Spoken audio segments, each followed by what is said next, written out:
જય શ્રી કૃષ્ણ. નાની એવી એક વાર્તા લઈને આવે છે. આપણો એક નાનું સરખું ગામ હતું. ગામમાં એક ડોશીમાં અને એક દીકરો રહે. અને એ ગામમાં બાજુમાં મોટો રજવાડાને રાજાને એક દીકરીનું નામ કલી હતો. કલીનો એવો નિયમ કે એને પરણવાની ઈચ્છા ખરી, પણ કોઈ ભણવા આવે એની વાત એ કરે, કોઈ વાત સાંભળી ન હોય એવી બધું. જો એ વાત સાંભળે, આ વાત મેં સાંભળીએ, આ વાતનો પુરાવો કરી દીધો, એ એને જેલમાં પૂરી નાખતા. બન્યું એવું, બાજુમાં ગામમાં ડોશીમાં રહેતા હતા. એનો દીકરાને એમ થયો કે એ ગાયું ચરાવવા જાય, જે રોજી મળે એમાં એનું ગુજરાન ચલાવે. ધીમે ધીમે એને ખબર પડી કે બાજુ આપણા રાજા છે, એની દીકરી છે, એનું નામ કલી છે, અને એ જે પરણવા જાય છે, જો સાચો જવાબ ઠીક છે, ને કાંઈ કે જેલમાં પૂરી નાખે. જંગલમાં ફરતા હતા. ફરતા એક જગ્યાએ એને કાંઈક એવું કૂતરું જોયું, ગાય મરેલી પડેલી હતી, ને એમાં ચકલી એવા માળો બનાવેલો. એમાં એને આ તો કંઈક નવો કહેવાય, આપણે જઈને આવી કોઈ વાત મૂકીએ, રાજાની છોકરીને કલીને આવડે નહીં, ને આપણે એ કે પરણી જાય. આ તો ગોવાળ રહ્યો, ગામ ચારે નાના એવો ગામમાં રહે. રાજદરબારમાં જાય, રાજદરબારમાં રાજાનો સિપાહીઓ હોય, રાજાને ત્યાં એને આવવા ન દે. કરવું શું, કાંઈક વિચાર કરવા લાગ્યા. એમ કરતાં એક દિવસ મોકો મળ્યો, રાજાને ત્યાં એ પહોંચે. રાજાને ત્યાં મળ્યા તો રાજાએ ત્યાં એને, ભાઈ શું કામ આવ્યા છો? એ તો અંબાજુના ગામમાં જાય છે ને તમારી દીકરીને અમે આ કંઈક સવાલ પૂછવું છે. એ સવાલનો જવાબ દે તો મને કહે ભલે મને પૂરી નાખ, કાંઈ વાંધો. હા પૂછું. દીકરા કલી, રાજાએ બોલાવ્યા, દીકરા કલી, એક માણસ તમે પરણવા માટે કે ગામમાંથી આવ્યા છે બધું. તો કાંઈ વાંધો નહીં, કે આવવા દો.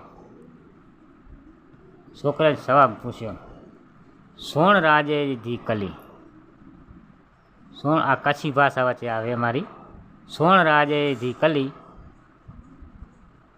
સોણ રાજે ધી કલી, આંખ મેં પખ વિયાણી. સોણ રાજે ધી કલી, કાં બો મેંથી ત્રે થીંદા, નકા રન વેંધી રલી. આનો અર્થ એવું થાય કે આંખમાં પાંખ વિયાણી હોય છે, અને રાજાની કલી તું સાંભળ. કાંઈ કે બેમાંથી ત્રણ થશે, અને કાંઈ કે રાન વેન રલી. એટલે અમારા ડોશીમાં છે, એ જો મને જેલમાં પૂરી નાખીશ તો એ કે અમે અમારા ડોશીમાં છે એ વિધવા છે, અને રાન કે એટલે એ રહી જશે. એ કે બચારા રખડી પડશે. કલીને કે જવાબ આપ. કલી તો વિચાર કરે, આનો જવાબ શું હશે? એ કે શું કરશો? એ કે આનો જવાબમાં કાંઈક જવાબ આપો, નકા એ કે લગ્ન કરો. કલી બધે બાજુ માણસો હતા, એના સિપાહીઓ પૂછો કે આનો જવાબ આપો, નકા આ ગુવારીઓ જેવો છે, ગામડાનું માણસ છે, રાજાનું કુંવર નથી, મારે એને લગ્ન કરવા પડશે. કલી મૂંઝાણી, રાજા મૂંઝાણા. રાજાને શું જવાબ આપશો? કલી કે જવાબ આપ, નકા એની સાથે લગ્ન. રાજા તો બધા તો કીધું તો કે આવે એને લગ્ન કરવા. તારા જવાબનો જવાબ. ઘણો વિચાર કર્યો, 1 દાડો 2 દાડા 4 દાડા, પણ કલીને કાંઈ જવાબ મળ્યો નહીં. તો કે મને જવાબ નથી આવતો, લગ્ન કરવા પડશે. કાંઈ વાંધો, કયો કે શું કહો? તેને પ્રૂફ કરવો પડશે, ખોટો ન હોવો જોઈએ. ખોટો કહે તો મને કે તમે પૂરી નાખજો, કાંઈ વાંધો નહીં. સાચો હોય તો કહેજો.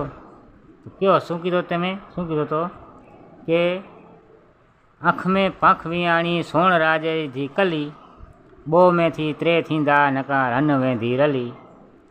અર્થ શું થાય? તો અર્થ એવો થાય, હું એ કે ગાઉં ચારું ગામડામાં એક જગ્યાએ ગાય હતી, ગાય મરી ગઈ હતી, એને હાડકો પડેલો હોય કે હાડકામાં એની આંખ નીકળી ગઈ હતી, આંખમાં ખાંચો હતો, આંખમાં પંખ વિયાણી. એમાં ચકલીએ એક માળો બાંધાવ્યો હતો.